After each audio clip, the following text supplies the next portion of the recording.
Okay. Okay, thank you very much for being here today. I'm going to call this meeting to order and appreciate that collectively we are on unceded and traditional territories of the First Nations within our regional boundaries, and we're grateful to be here. Can I have someone move approval of the agenda? Moved by Director Damaris, seconded by Director Pettengill. Anyone opposed? Motion carries. Sorry, are we deferring?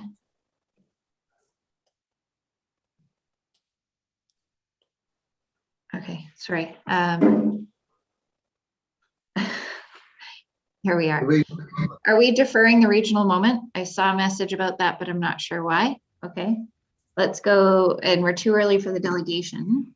Shall we go to CAO verbal update? Thank you, Chair. Nothing this morning. Okay.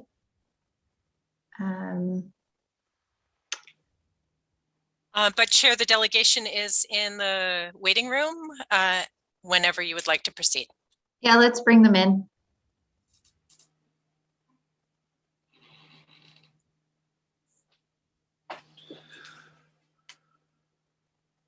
I'm also admitting Director Needham, who's here for the presentation as well. Thank you, Chair. Fantastic, thank you.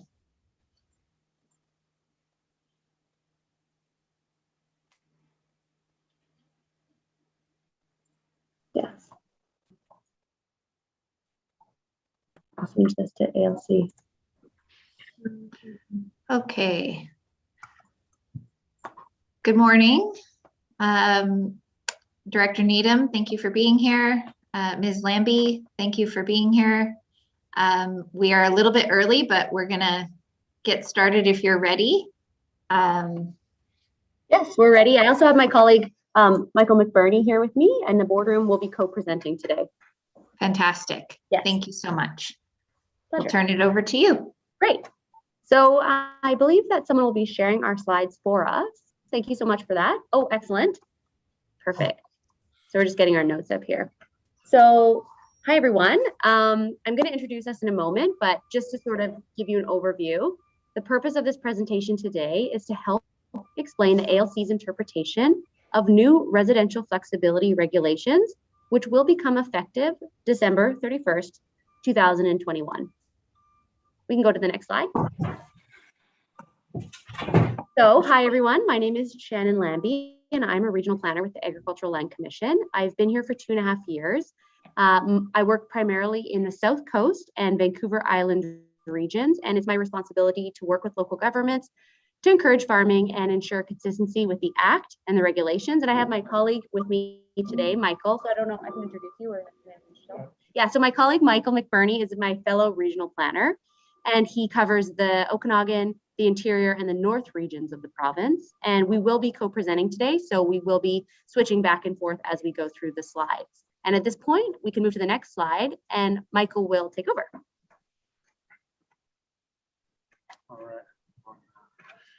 All right. Good morning. So, Shannon's mentioned the purpose today is to give you an overview of the new changes to the ALC Act, which involves residences. We'll start that by going over what the current regulations are, and these are in place until December 31st, so about 15 more days. So currently, the regulations permit one principal residence up to 500 square meters per parcel, and with permission for a secondary suite in the principal residence, and a 9-meter wide manufactured home for immediate family members. We go to the next slide, please. There we go. On December 31st, this will change, and residential uses will be split based on parcel size. So in both cases, I should say 40 hectares is the size where if you're 40 hectares or below, you have a smaller limit. 40 hectares or above 40 hectares, you have a larger. In both cases, you will be allowed a secondary suite. The smaller parcels, it'll be limited to 90 square meters, the additional residence, and the larger 40 hectares and up is 186 square meters. It's a bit of an odd number, but it's roughly 2,000 square feet because we're still using those units. The suite still applies. So the easy way to remember this is you're actually allowed 3 residences on the parcel in 2 buildings. So you can have your primary with the suite in it, plus the secondary. That's 3 total residences, 2 separate buildings. Next slide, please. Right, so there are some limits on this. If there is a principal residence larger than 500 square meters on a parcel 40 hectares or smaller. So on a parcel 40 hectares or smaller, if there's anything larger than 500 square meters, you can't have a secondary residence. And the cases where that would be is if you have a house that was built before this limit came into effect a couple of years ago, or sometimes houses that are built since then will have submitted an application to the ALC and been approved. If you have something larger than 500 square meters and you're in the smaller parcel, you can't have a secondary. On the larger parcels, this doesn't apply. You can have the secondary regardless of the size of the primary residence, as long as it's lawfully there. So as long as it was constructed before this limit was in place or through an application or somehow grandfathered. If it's not lawfully there, then that's a whole different story. Second limit on that is there's only allowed 2 residences total. So if you have your primary and you have a manufactured home for a family member, you can't then add another secondary. Or if you have your primary and you have another residence for farm workers, you can't then add this secondary. So you can only build your second house if there's only one other house existing on the property. So the policy intent, which we've been hearing from the ministry, is to allow a secondary residence for farmers and for non-farmers. So there's no restrictions on this.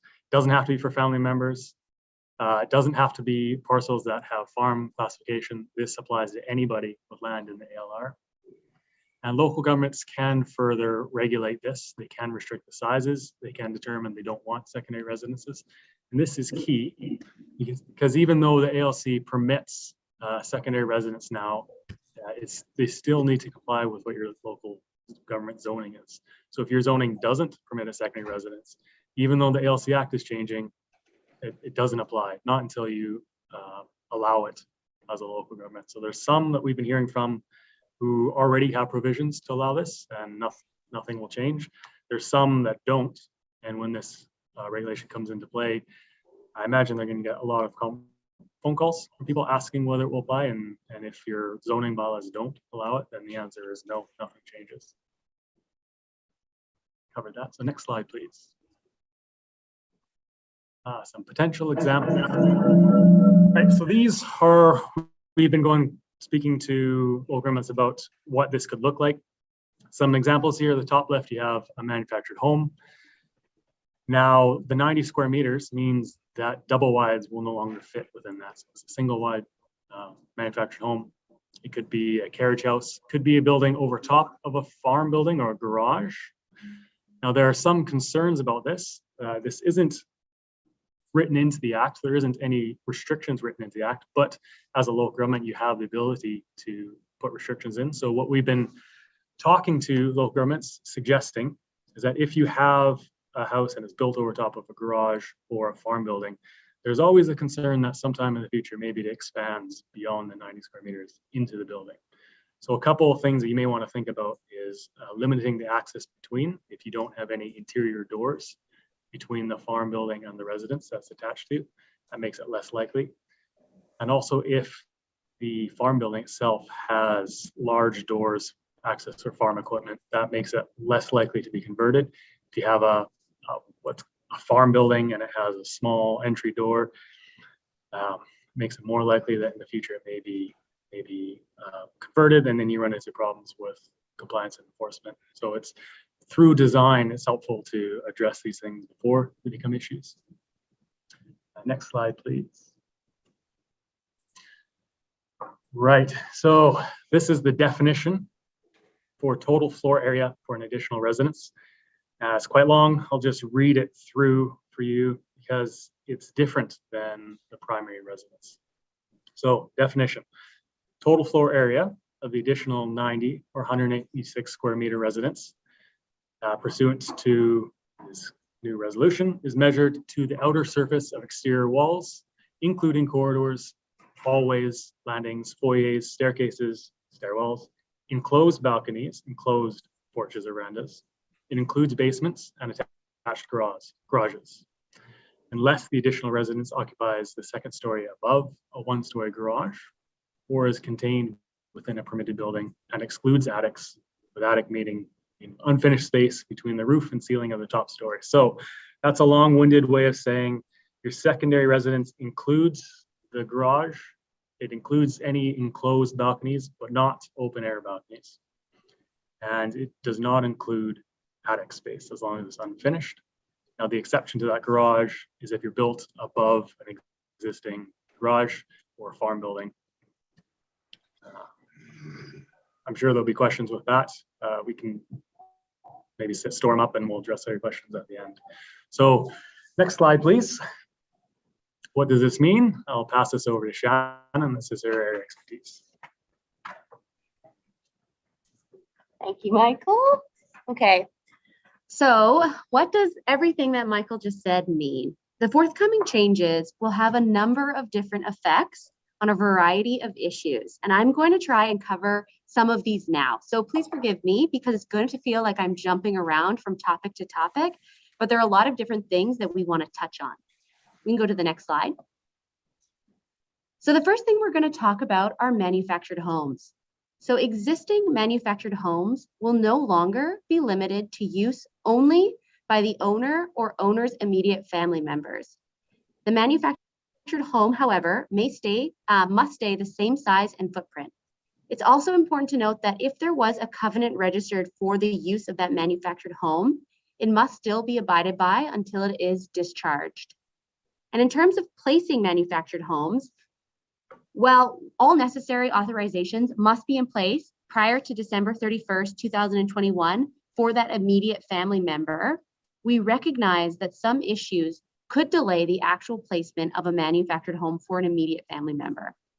Therefore, in order to not unnecessarily burden landowners, the placement of a manufactured home may occur after the December 31st, 2021 deadline if all necessary authorizations are in place. We do want to note, though, that if any of those authorizations or permits expire, so if they are granted and then they expire before the manufactured home is placed, then they would not be able to be renewed. So there is a bit of a time frame for when those manufactured homes need to be placed. Also, please note that if there is a manufactured home on the property and it's the only residence after December 31st, 2021, it will be considered the principal residence. So we can go to the next slide. Okay, so now we're going to talk about secondary suites. Section 31 of the use regulation only permits secondary suites in the principal residence. There is no right to a secondary suite in the additional residence. Having a secondary suite, as Michael pointed out, does not preclude a landowner from having an additional residence, though. And now we can move on to the next slide. So in terms of order of placement, if a landowner only has one residence and it happens to be less than 90 or 186 meters squared, depending on the parcel size, then a 500 meters squared additional residence could be constructed afterwards. However, if a landowner already has an existing residence over 90 or 186 meters squared, even if it's just by a little bit, then they would only be able to construct a 90 or 186 meter squared residence after that. So we can move to the next slide. With respect to grandfathering, all residences that were lawfully constructed by December 31st, 2021 may be retained so long as they stay the same size and footprint. However, if there is a legal non-conforming residence and it is destroyed more than 75%, there would be no right to replacement without an application to the commission. The next slide, please. And with respect to soil and fill use, we think this is a pretty important one. There are actually no soil or fill provisions for that additional residence. So what this means is that any soil or fill which is brought onto the site for the additional residence would require a notice of intent approval from the commission. The application fee for notice of intent is $150. This can be submitted on the ALC's application portal And generally these take 60 days to process.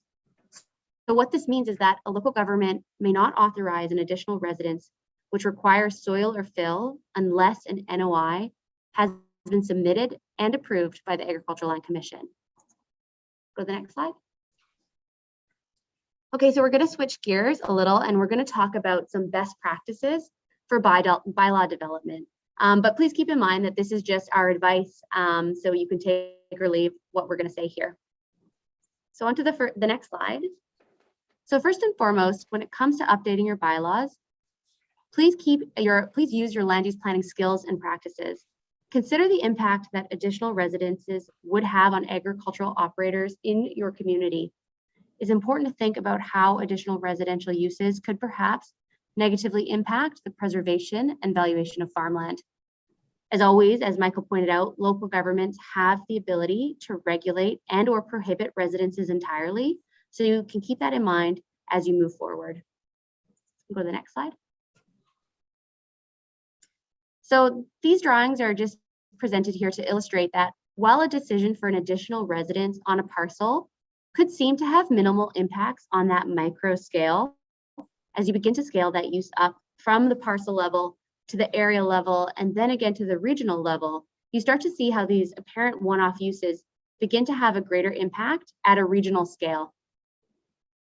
You can go to the next slide. So we have some considerations you may wish to keep in mind with respect to when you're updating your bylaws, if you choose to update your bylaws. First, you could choose to implement a home plate or a residential footprint. You could also work in that residential uses must be tied to a farm use or need. You could think about the possibility of a shared driveway between residences on the parcel, or only permit additional residential uses in specific zones. You could limit additional residences to certain parcels with the minimum lot size. You could also further restrict the size of the residence, adopt a definition for total floor area, or bring in some regulations regarding housing type or form. Next slide, please. And we've already mentioned this, but a final consideration for you is that if your bylaw currently does not permit an additional residence, as per the forthcoming residential flexibility changes, that use will not be permitted in that zone. So we suspect there may be some misunderstanding from landowners that if they have a property in the ALR, the residential flexibility changes will immediately apply to them. This is not the case, and we encourage local governments to communicate their intentions or their plans to their community members. So next slide. So this is our final set of key takeaways. Please remember that as a local government, you can be more restrictive with residential uses. Also, any additional residence which does not meet the regulations as we've laid out in this presentation will require a non-adhering residential use application, and these can only be approved if they're necessary for farm use. There are also no soil provisions for the additional residence, and local governments cannot issue permits unless they are consistent with the legislation. And finally, as just sort of a point of reassurance, local governments don't need to have their bylaws updated by January 2022. This can be an ongoing process in the new year or even in years to come as you assess what would be best for your community. So I think that brings us to our last slide. We're very happy to take any questions or to go into any points of clarification in anything we talked about in the slides.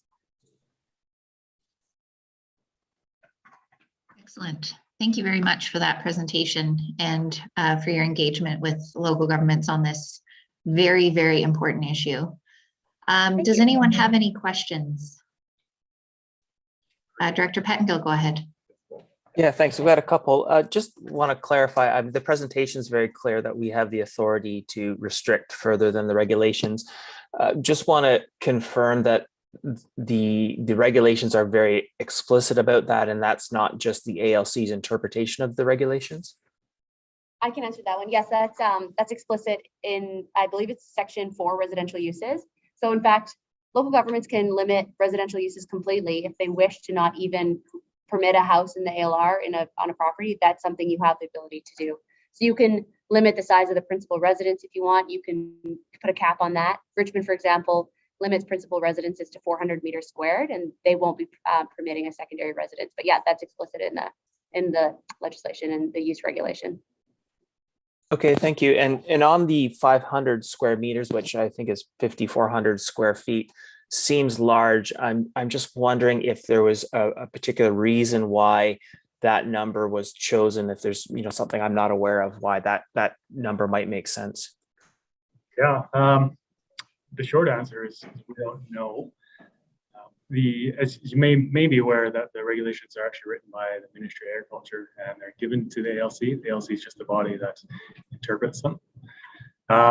My guess, probably as good as yours, is that when it came in 2 years ago, it was new. There was no limit before that. And the goal, as always, is to make it palpable. So going from no limit to a limit, I imagine they chose a large number there to try to limit the mansions, but allow large enough for people to have an extended family work on the farm. But as mentioned, that's as the body that doesn't actually write the legislations, I can just take a guess at it as you.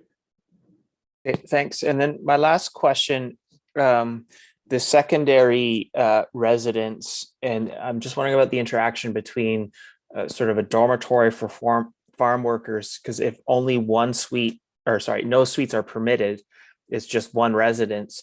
How does that align with the ability to have sort of a dormitory for some farm workers or not allow that? Yeah, I'm just wondering if you can clarify that. Right. Okay. So the size limit will apply, either 90 or 186. And generally, when you're looking at suites, it comes down to things like the kitchen. So you could have a dormitory with multiple bedrooms, and if you have one kitchen, then you're looking at one residence as opposed to multiple. I'll also just add that we do have the non-adhering residential use application stream for farm workers, particularly the temporary farm worker program. And that is something that still would exist if you needed more space than the 90 meters would provide. Maybe that wouldn't be sufficient. It seems unlikely that would be sufficient. So we do have a CO delegation criteria for those types of applications, understanding that those are necessary for farm operations. So farmers who wish to apply to the commission for residential uses for their farm workers, there's a route for them that would be a little bit expedited and wouldn't have to go through the regular application process. So that's still an existing application route that exists if you need more than the 90 meters squared would offer you. Okay, great, thank you. Okay, I have Director Richmond, then Director Birch Jones. Thanks for the presentation. I'm glad to see it on here. I've already been approached by a few property owners on this, so it's timely. I feel like we're being gently encouraged to maintain our bylaws at a slightly more prohibitive level, let's say. So I'm curious, I'd like to know what the driving rationale is behind the decision to make these changes to the ALC Act. It would be nice to have that rationale in hand, as if we do decide to either align or not align and remain more restrictive, it'd be nice to be able to speak to that. Thanks. Yeah, that's something where we're a little bit limited in what we can tell you because we don't actually write them. The reason that the local governments are given the ability to restrict is because there's this recognition that having one regulation for the entire province isn't going to work. You want your ability to have local governments to tailor it to their own needs. So, for instance, something in your area will be different than something in Richmond, will be different than something in the Peace River, and comes down to things like parcel sizes, population pressure. So the idea is to give you a little bit of flexibility there. You're certainly not required to allow as large as possible, and as Shannon said, Richmond's an example of jurisdiction that doesn't. They have even tighter limits. You're right, though. We're not saying just because this is in here, you have to open to the max, and you're well within your limits if you want to put restrictions on. One thing you might recall, I'm not sure if you do or not, but I believe in 2018, there was some new legislation introduced, Bill 52, which brought in the 500 meter squared principal residence limit and restricted basically just to the principal residence and that manufactured home for immediate family members. And there was some feedback that might have not been palatable across the province. So we do know that the ministry engaged in a bunch of consultation and engagement to produce this residential flexibility options. And so I believe they did publish some papers based on what they heard. And I think in there, you'd be able to find a little bit more, some of the rationale for this journey they've been on, because we have been experiencing some changes lately to residential uses since 2019 or 2018, which have kind of been, maybe almost a little bit iterative. Some have been introduced and then new ones have been introduced or will be introduced this December. So we can send a link to that paper if you're interested. It would be great. Thank you. Yeah. I'll go to Director Birch Jones. Questions? Thank you. Thanks, Chair Ford, and thank you for the presentation. I'm in Area B, sort of surrounding Lillooet, which is a slightly different sort of set of challenges. We have a lot of farmland, but we're short of farmers, and we're definitely short of residences and places for workers and so on. So these more flexible allowances are definitely an improvement in our area. Thank you. And it was kind of nice that I think farmers were heard asking for some of these changes. And I've already sent it to our Lillooet Agriculture and Food group, and this would be obviously a topic for our Agriculture Advisory Committee in B in the new year. One thing we're running into, though, and you might be able to help me with, is that the mapping of agricultural land is inaccurate in a lot of areas. And now we're involved in this sort of split zoning exercise and trying to sort of make up for some of those errors through local zoning. Is there any hope of any of those larger maps of where agricultural land is and isn't being improved to more accurately reflect the landscape at all? Or should we just proceed with trying to compensate? Well, I will say that on the ALC website, we have our own mapping. I'm not sure if it's which level of mapping is appearing inaccurate, but you can always cross-reference with our mapping on our website. You can search by the PID number, but you can also always contact us. I know that's probably too specific, too granular level of work. You're kind of looking for a higher level. So I'm not sure what level of the maps are inaccurate, if it's the SLRD maps or the provincial maps.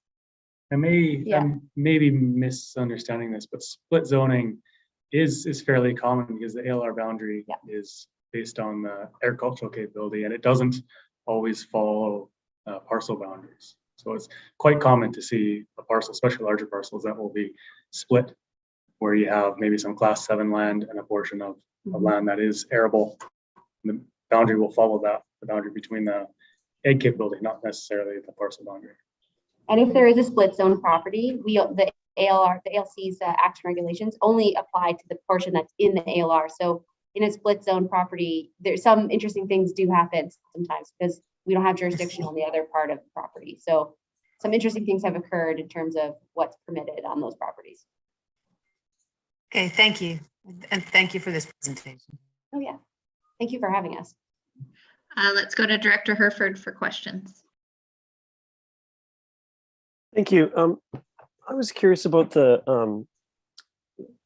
so one of the slides mentioned that you're in the secondary building, you're including the space used for a garage, and that struck me as a little odd. And I wondered if that how you feel about the interaction with the part of the regulation that has a residential unit sort of above a farm building, and sort of where that line is seems very subjective to me, and I was surprised to see it worded that way. Can you speak to that? Yeah, it certainly does. There's lots of room for a loophole there. Apologies. Yeah, I believe is it existing farm building? Is that Yes, it has to be, yeah. So it's an existing farm building, so that's one of the lines, but obviously there's pretty easy loophole to find there. Build the garage, then build the residence over top of it, or build a garage separate from the residence. Yeah, I guess any way you write the regulation, there's going to be some loopholes and some gray area. I think I just add to that when the policy intent from the ministry was for these to be sort of accessory residential dwelling units. And in our interpretation of that, when we were thinking about that and reviewing other local government definitions for accessory or additional dwellings, we found that they didn't seem to have those accessory structures included. So garages didn't seem to be attached to, carriage houses based on the research that we did. So when the full commission reviewed the total floor area definition, that's the position they took for it too. But as Michael pointed out, there does seem to be some sort of strange overlap with the fact that you can put it over other structures such as farm structures or garages. So that's an excellent question. Yeah, and I guess a follow-up to that is the room for local governments to, there was a mention of the fill, which in some case is an issue with to get to a flood level. And in some cases, we've used garages on the ground floor, sort of non-inhabitable spaces to get that residential level up. And maybe I'm getting maybe I'm going too far into the actual like shovels hitting the ground here, but it just feels like that piece is a bit restrictive, but it is what it is. So we without the ability to open it up is there ability to open that up in a heavily constrained site like the flood? Thinking of flood regulations coming into play. I apologize. We got an email. I just exited my email because it was interrupting us. But so the question, could you just repeat the last part of your question? A bit loud. Well, I see these regulations as the upper limit, and the local governments are able to regulate lower. I'm curious about the ability in a heavily constrained site where there may need to be some flood for flood protection or flood regulations. We need to do that sort of uninhabitable space on the ground floor and the resident above. And is there a process for to take that into consideration to get these things in place where they need to be? Right. Well, yeah. As with most ALR rules, you certainly have the ability to restrict further, but not to allow larger. So if it results in a building that's larger than 90 square meters, the route there would be through an application, non-adhering residential use application. But you addressed briefly, Phil, and as you know, as for second residence, it's not allowed. The primary residence, you have the 1,000 square meters. If you build your secondary residence within that footprint, that's fine. I don't imagine most people will. But again, you can submit an NOI, which is okay. Well, there's paths. That's okay. That's good for me. Thank you. Thank you. Any other questions from the board? Chris, Director Pettingill, go ahead. Thanks. I guess maybe to staff, what would be sort of the regional district board's next steps in light of this? Would there be a plan to review this stuff, or? Thank you. Through the chair. Yeah, I mean, right now we're in the middle of the Area B zoning bylaw, so it's going to be looked at through that. We will be moving to doing Area C housekeeping work later this year, so we can look at this piece at that point. But we did go through a very thorough review for Area C and Area D quite recently. So it would really be at the decision of the board as to whether we wish to change to our current regulations, which seem to be working pretty well in preserving the agricultural land base.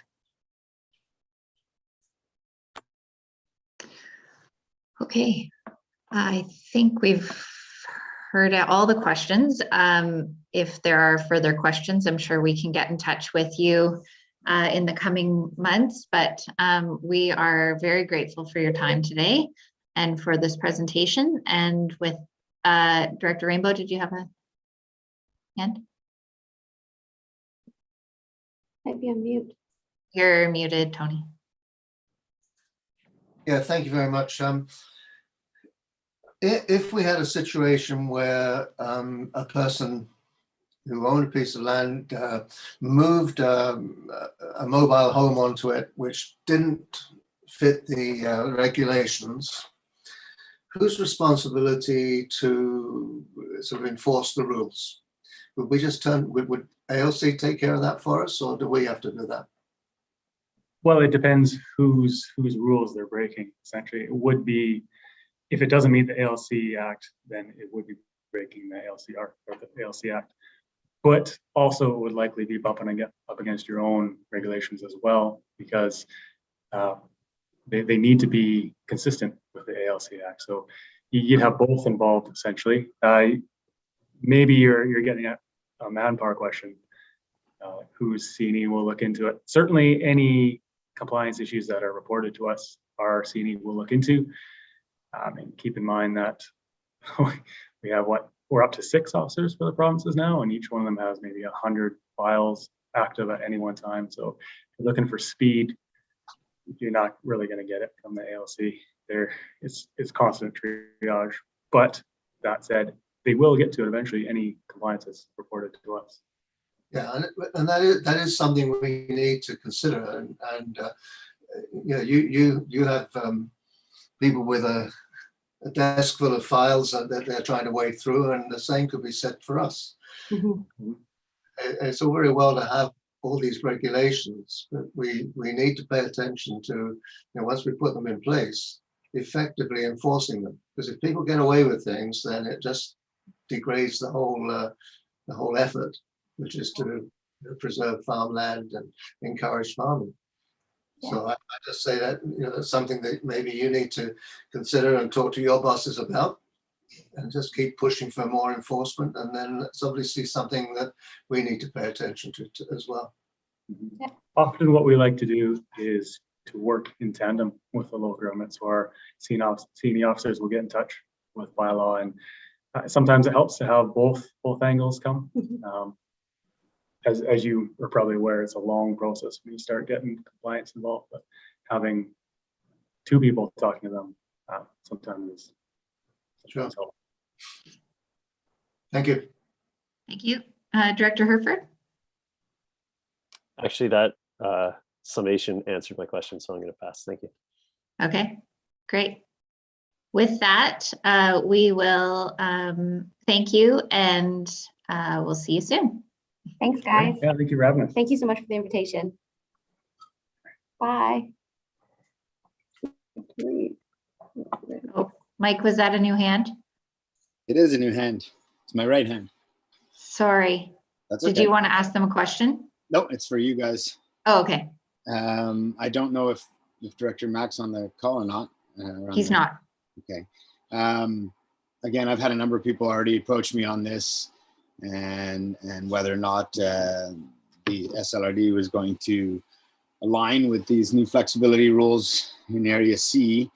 And I would like to have a conversation about it at some point, just so that we're clear and we've stated it, and that we could then respond to residents clearly as well, that we are or are not aligning, and why. So I know it's for the protection of agriculture, and I know all that sorts of things, but we have a discussion when ALC makes significant changes. So I think this warrants a conversation at some point. I would like to see it come back. Wherever, Director Needham, I don't want it to wait too long, because again, people are already asking, but if it's as part of a housekeeping or another committee of the whole report, I'm not too sure what. I would like to have a conversation, especially with Director Mack here. Okay.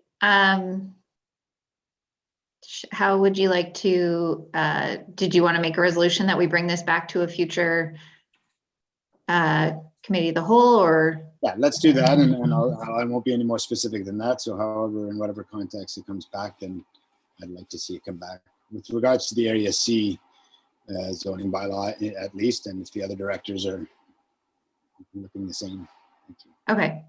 So I have moved by Director Richmond, seconded by Director Birch Jones. Further comments? I will call the question. Is there anyone opposed? Motion carries. Thank you. Are